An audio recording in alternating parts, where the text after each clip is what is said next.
All right, good evening, YouTubers. It's Saturday night, mid-June, June 16th, I think. So, actually going to cover a project that I did several months ago. Just haven't had time to wrap up the video. So we're going to do that this evening. And the project was my garage doors. So they were uninsulated, standard, run-of-the-mill, contractor grade garage doors from, I guess the house was built in 2004. I've got a double and a single. I got a 3-car garage here, 7 foot tall, just standard hurricane ready, because I live in Central Florida, garage doors. Problem being is they radiate heat like the surface of Mars. My garage actually faces west, so I get the afternoon sun beating right down on the garage doors. And even though the ceiling is insulated and one of the walls is insulated, and then the other 2 walls are just concrete block, which is very little insulation, but at least there's something there. This garage would just get absolutely terribly hot, to the point where you couldn't even work out here at all. It would be 100 degrees in this garage. So I decided to insulate it myself, and actually what I decided to do, instead of using one of the pre-made solutions, which is for garage door insulation, they actually overcharge you tremendously for those little kits, and it would take like 4 kits, and they were like $60 or $50, I don't know what they were, a couple $100 to do them. I decided to use I guess it's polystyrene. This stuff's made by Perma-R. It's polypro styrofoam is what it is. Styrofoam board, or sheets, I guess you'd call it. They come in 4x8 sheets, and I actually ended up using 1, 2, 3, 4, I think it was 1, 2, 3, 4, 5, 6, I think it was 12 sheets. So what I needed was 1.5 inches thick. They don't sell that here for some reason. I know I've seen it online where they do sell 1.5 inches, but neither Home Depot or Lowe's anywhere in my area had 1.5 inches. They had 1/2 inch, they had 3/4 inch, and I think they might have had they had 2 inch. 2 inch, yeah. So I went to Lowe's, and I was hoping that it was going to be that the 2 inch was actually a nominal, I don't know what you call it, but it wouldn't be actually 2 inches, but I actually measured it in the store, and it was dead on 2 inches, so that wouldn't work. It wouldn't fit in the channels of the door. It was too thick.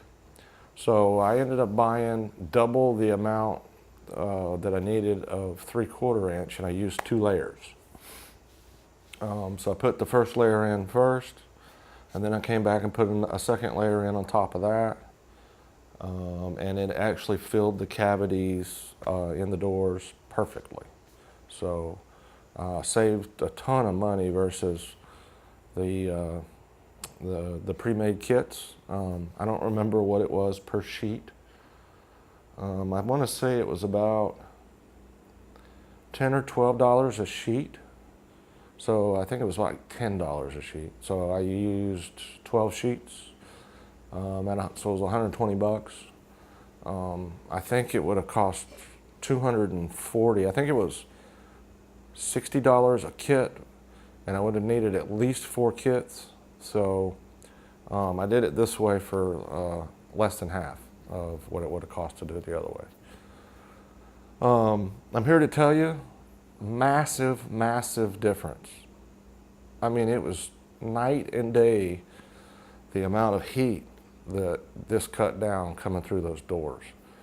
In fact, Um, I did another project that you haven't seen yet. I put actually an air conditioner in here. The insulation made a bigger difference than the air conditioner did as far as bringing the temperature down. It actually brought the surface temperature of these doors down probably 25 degrees. No kidding.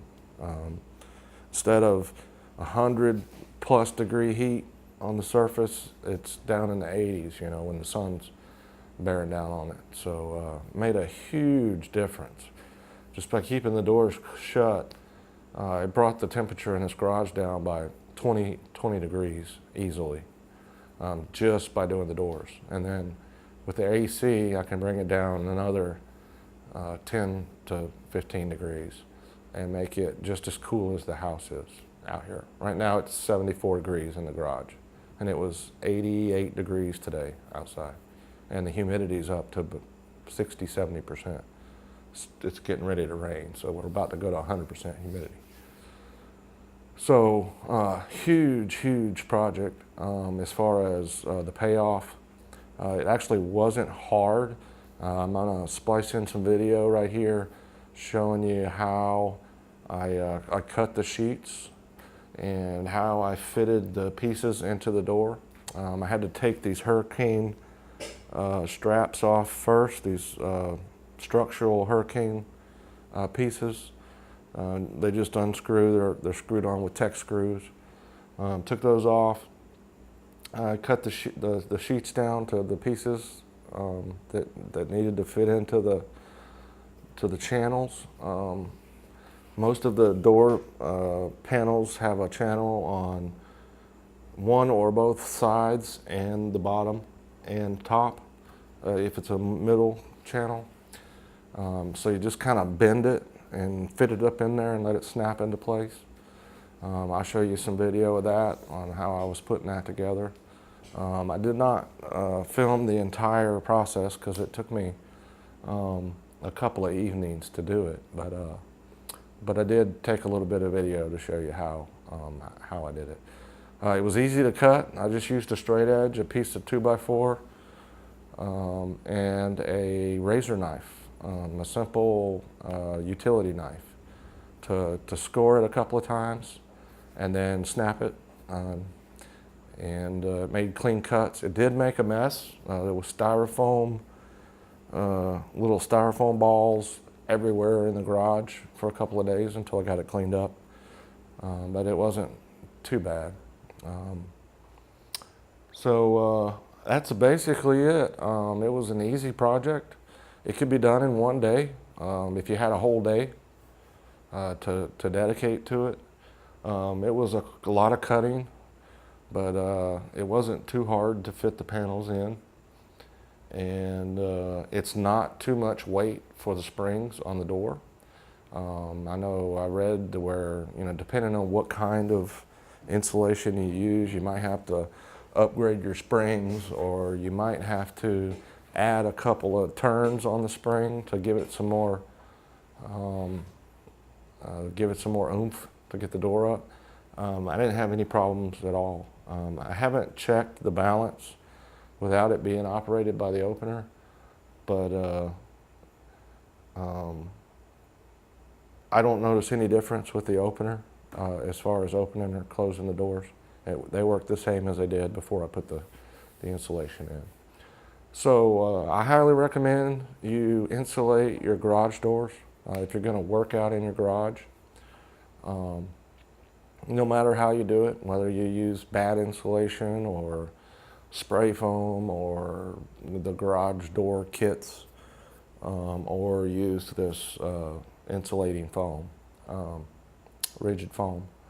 I recommend you do it no matter what you do, or have somebody else come and do it for you. Made a huge difference, massive difference, as far as the temperature out here. So one thing I do want to cover, because I know it's going to get asked if a lot of people watch the video, is that the foil should face towards the door.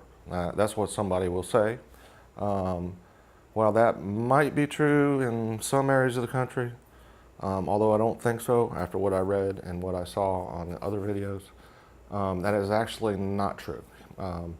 The foil, if it touches the door, if it makes contact with the door, you're defeating the purpose of the foil, okay?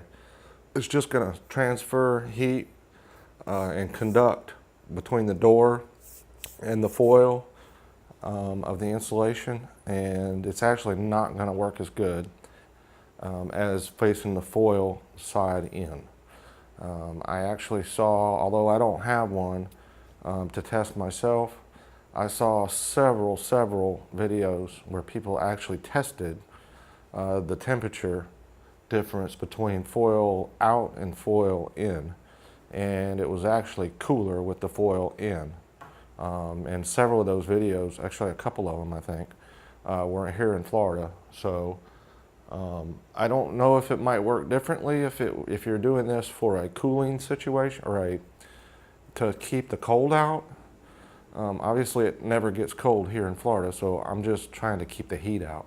If you were trying to keep the heat in and keep the cold out, I'm not sure if the foil in versus out would be different. But I do know from what I've seen anyway, empirical evidence of watching the test with a laser thermometer, foil in is the way to go down here at least to keep the heat out. It doesn't conduct through the actual styrofoam, which is what's touching the door.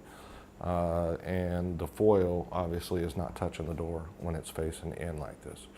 So I just wanted to pass that along. If you don't believe me, that's cool.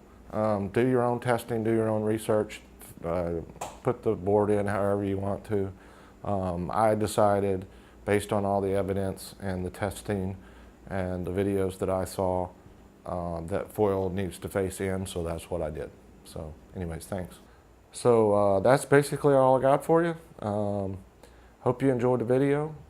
If you did, hit that like button, thumbs up, and share with your friends, and hit that subscribe button. I got more videos coming. In fact, I'll probably do a couple more tonight. So thanks again. We'll see you later.